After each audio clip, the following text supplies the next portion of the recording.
ហើយបាទស្រស់ញឹមបាទពណ៌វីនមិញពណ៌ខ្មៅស្គីពណ៌ក្រហមបាទ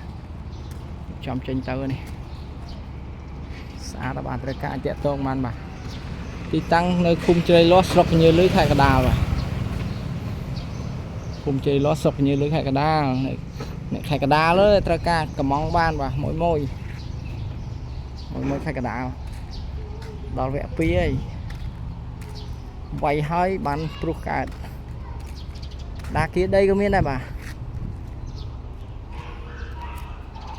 ដាគៀដីក៏មានដែរត្រូវការតាក់ទងបានពីវាយដីមិញបណ្ដេញមិញ6លីបាទប្រាស់ក្រាស់ជាងមិញរបស់ថៃទេបាទមកថៃតែ4លី